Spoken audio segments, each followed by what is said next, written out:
Hello friends, and welcome back to another day in the life video. It's starting to warm up around here and really almost shows signs of spring. We've got some pollen already here in Hilton Head. Getting ready to start school. It's about 11:45. We already had breakfast, cleaned up, got ready, all that. Katie came back from school, had breakfast with us, and I have mostly cleaned up. I still need to put a few things up, but for the most part, the kitchen's not too bad. We're gonna go ahead and start school. I might make some bread later. We have a little bit of a loaf of bread left that I was using this morning. It's really kind of stale, but I was using it for egg in the hole, so it didn't really matter much. But I've been making bread with our bread machine. That has been a lot of fun. I've never really been much on the sourdough bandwagon, although I am starting my little sourdough starter there behind me. Decided to try it, but I kind of suspect that I probably won't stick with that long term. And the reason why is because I'm not real big on those artisan loaves. Well, first of all, we don't eat a lot of bread. So the bread that we do eat is more like toast with breakfast. You know, I kind of want more of a loaf type bread. So I've been making just regular yeast bread.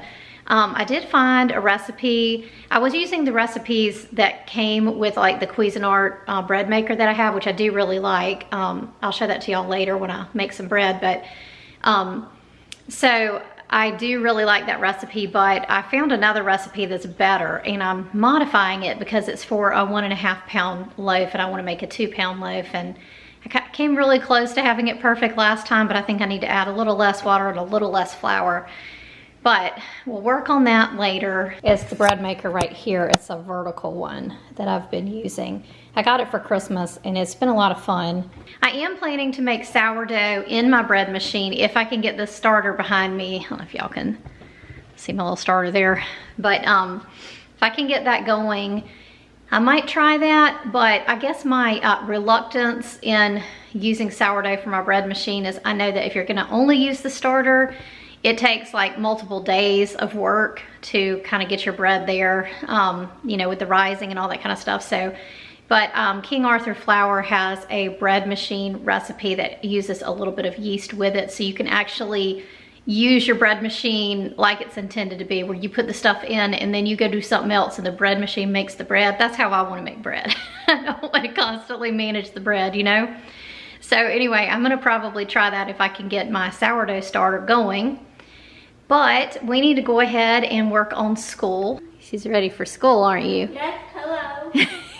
So Sophie's room's a little bit of a mess, but I thought I would show y'all this rug that we finally found for her room. It needs to be vacuumed. This is where she plays dolls like all day, every day. She got this for Christmas, but they sell it at Target online. But this was like her big Christmas gift, and she has really enjoyed it. And all the babies, you can come in here at any time of day and you'll see like babies doing different things. You see her, she likes to be taking care of her doll.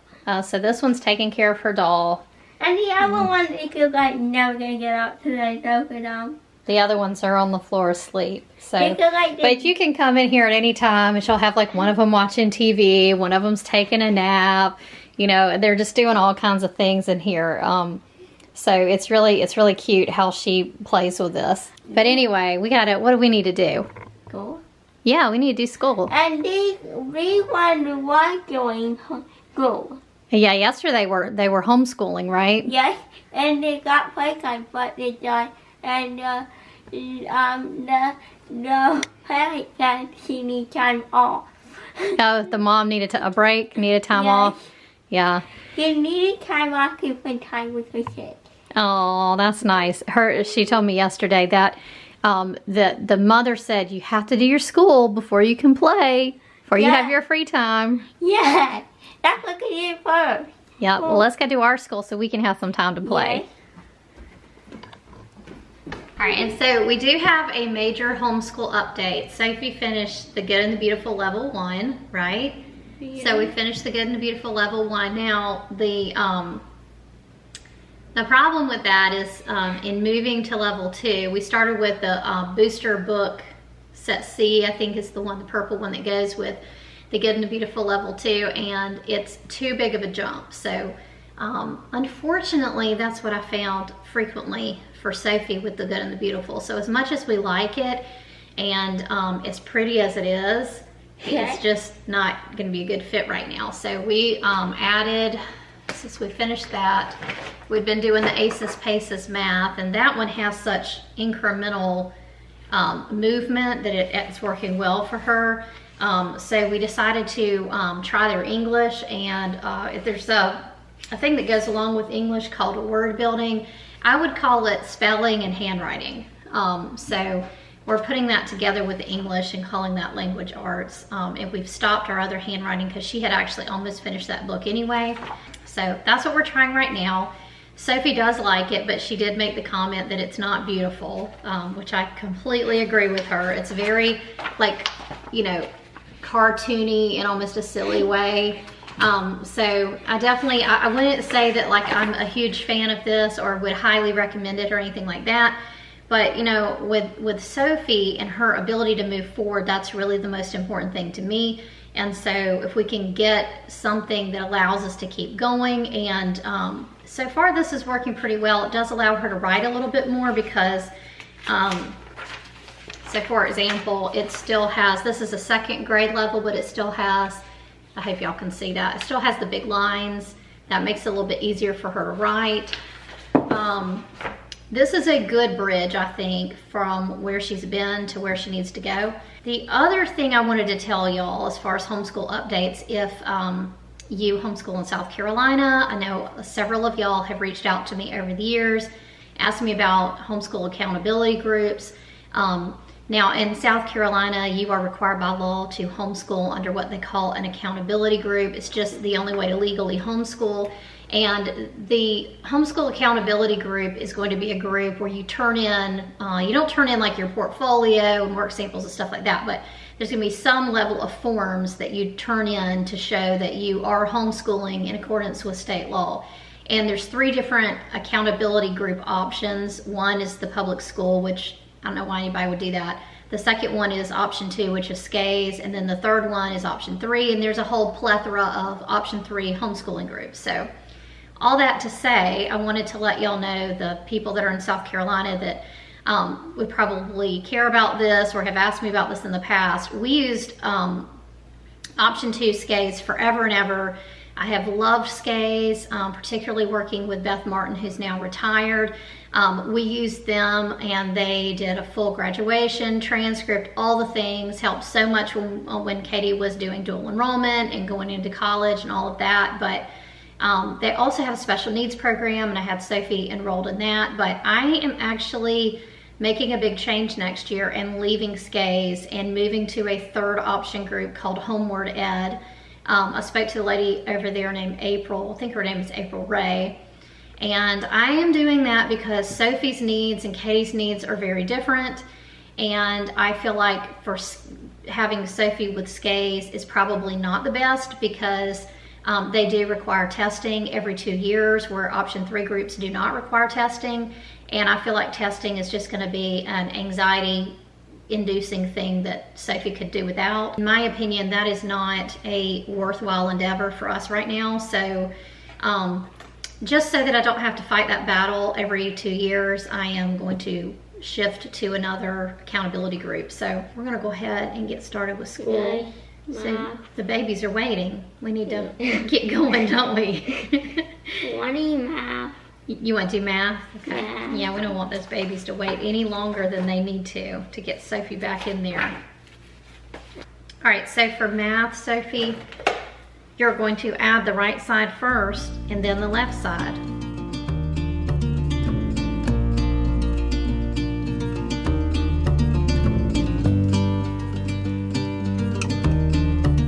Friends, we'd love to pray for you. If we can pray for you, let us know in the comments below.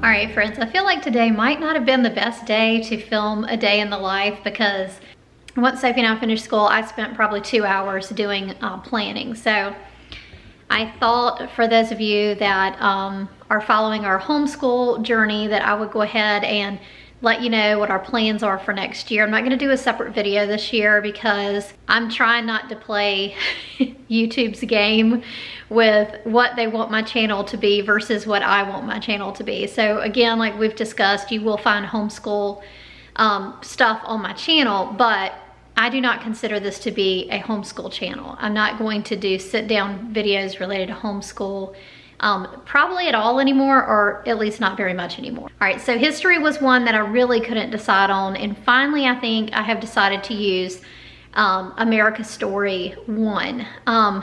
With history with Sophie, I want something very, very simple that I don't want a lot of hands-on, I don't want a lot of worksheets or any of that stuff. So when I say I'm gonna use American Story 1, I'm not gonna use the teacher book, I'm not gonna use the worksheets, I'm not gonna do anything except read the chapter to her and we're gonna talk about it. That's it. I plan to do once a week on Friday. With science, I'm gonna use the Good and the Beautiful science units. We're going to be doing marine biology, geology, and I think it's called Health in the Human Body. It's a new one. So I think it's called Health in the Human Body. Okay, so that's what we're gonna do for science. We're gonna do science once a week on Friday. So Friday is gonna be our history and science day, and to some extent it will be like an overflow day. So if we have, you know, things that we don't complete during the week, then we'll also do those on Friday. I gotta get a different tripod, my arm's about to break. Hold that thought. Okay, that is much better. My arm thanks you for your patience. All right, so I think we had talked about history and science.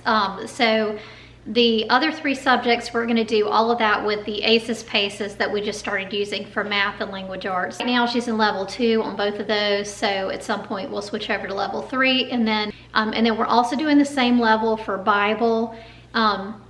So I wanted to do something a little bit more for Bible, and I wasn't sure what I wanted to do. We've been doing it 1 day a week this year, and so I want to be really careful that I don't add too much else onto Sophie, and also I don't want to take over what we do at home, which is we do Bible devotions every night. I want that to be our Bible focus versus a lot of busy work, copy work, things like that. But at the same time, the way ACES PACES has their Bible laid out, I can use it for reading comprehension for Sophie. So it's actually called Bible reading. They have a passage from the Bible that the child is supposed to read to you, and then there's like fill in the blank, you know, questions, and they'll have like 3 words. You pick the right word to answer the question about what you just read. So I could see doing it differently than intended by me reading the passage, possibly even from an alternate Bible, because they have it written in King James, which is fine. I'm not against the King James version, but I do kind of feel like when Sophie, with all the different issues with comprehension and stuff, like I don't necessarily want to make it any harder on her if I don't need to. So I potentially might just get my Bible out, read it in ESV or something like that, and then go through the questions with her and potentially just have her orally tell them, or we'll circle the thing instead of having her write everything out. So we can A, move through it more quickly, and B, save the writing for the handwriting and the language arts and the math that she's gonna need to do. So that is gonna be our homeschool curriculum choices for next year. If y'all have any questions, comments, anything like that, let me know down in the comments. So we're gonna be having some taco salad bowls. So I'm just gonna get some ground beef cooked up. I'm gonna add a little bit of taco seasoning. I don't add the water, I just add a little bit of the seasoning. I'm gonna put that on a bed of lettuce, and then we have some toppings. So I got one of these easy bags of lettuce. We use Doritos or like tortilla chips sometimes, like kind of break them up over it. Some salsa, some guacamole, and then usually some shredded cheese. Sometimes Katie will do like some queso cheese on there as well. Sometimes if I have like cooked peppers and onions, we'll throw that on there too, but I'm gonna keep it super simple tonight since Gary's not here. All right, so here is dinner. I'll pop the tracker up on the screen. So I've got lettuce. I've got about a tablespoon of cheddar cheese. I've got 5 Doritos kind of crushed up over the top, some lettuce, and 3 ounces of 95% lean ground beef. I didn't put any salsa on there, and I do not count guacamole or avocado, but I probably put about 2 tablespoons on there. I'm gonna go ahead and get some bread ready to go in my bread machine. So mine has the ability to schedule it. So I'll go ahead and put it in and set a timer. Like you basically could say like, I want it ready at 8 a.m. tomorrow. So you just kind of delay start or whatever. So I'll show you that. But this is the recipe that I've been using. I will link it below, but yeah, I don't think that's gonna focus. The ingredients that I'm showing right here that hopefully y'all can see on the screen, I've been modifying this because this makes 1.5 pound loaf. I try to make a 2 pound loaf if I can. So I'm going to increase the water and the flour by 1/4 of a cup. Last time I modified the recipe just so that I could get a bigger loaf of bread, a 2 pound loaf instead of 1.5. And so what I did was I increased the water and the flour from 3 cups of flour and 1 cup of water to 1.5 cups of flour.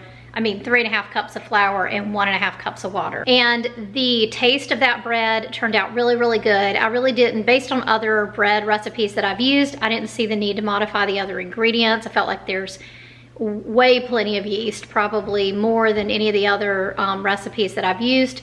So that actually worked out great in terms of the consistency, but the only downside was that the bread rose so much that it was actually hitting the glass. So the very tip end of the bread was a little bit doughy, so I had to cut a little tiny piece off, and everything else was great. So this time I'm gonna modify it, and instead of using 3.5 cups of flour, I'm going to use 3.25 cups and 1.25 cups of water. So I'm just going down 1/4 cup on the water and the flour. So I'm gonna go ahead and get this in here so that I can program it to start, so that it is ready when we're, basically when I come in here to cook breakfast in the mornings.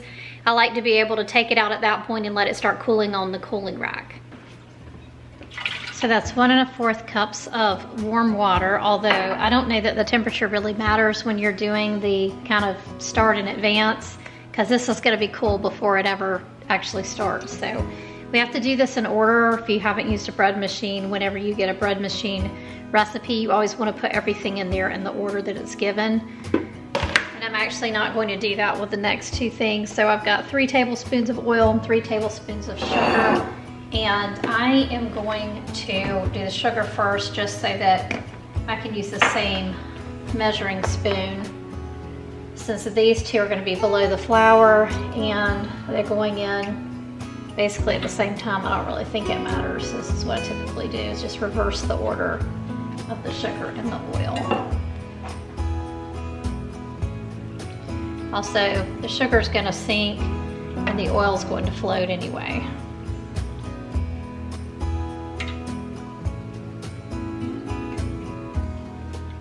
So some recipes use butter and some use oil, and I found the ones that use oil make a fluffier bread. So it just kind of depends on how you want your bread to turn out. All right, we need 1.5 teaspoons of salt.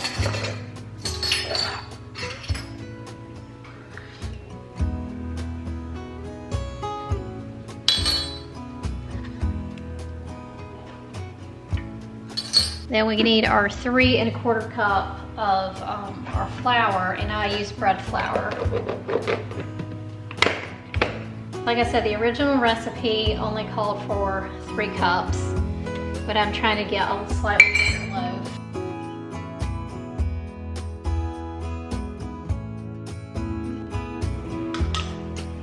And we need 2 1/4 teaspoons of yeast, which is a whole packet if you're using the little packet.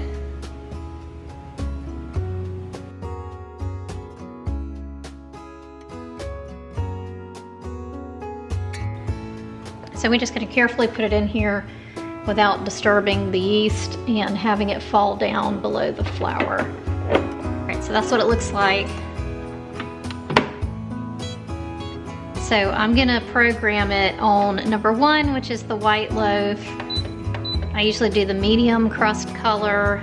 So I want to delay the start for 13 hours. On mine, the delay is like when is it totally done. So not when it starts, but when it's done. So at 7:33 at this point in the morning, it will be done, and then it will go into a keep warm cycle, which is fine. And then you can come and put it on a rack or whatever. So then I just press start and we're good to go. So I'll show a clip in the morning of how the bread turns out. All right, so the bread turned out great. The end is done this time. I told y'all this part was like doughy. Last time I had to like chop the end off, but it still didn't make a 2-pound loaf. It made a little bit bigger than 1.5 pounds. So I think next time, instead of adding an extra 1/4 of a cup of water and 1/4 of a cup of flour, I'll do maybe 1/3 and just keep modifying it until I get it where I want it. But I will put the recipe that I used this time down in the description box below, as well as a link to the original recipe. All right, I got my bread ready to go, and we're getting ready to call Gary and do our like evening Bible study. So we've been doing 1 or 2 books of the Bible in the New Testament every night. We're in Acts now. So we did Luke over Christmas, then we went back to Matthew and went through all of those. Now we're starting Acts. I think we did the first chapter last night, so that's where we are, in case you were wondering. But we're gonna go ahead and call him and sit down as a family with Gary over the phone and do our Bible reading for tonight. So I'm gonna go ahead and end this here, but thanks for hanging out with me today, friend. We'll see you next time. Bye. We all strive to be more. We all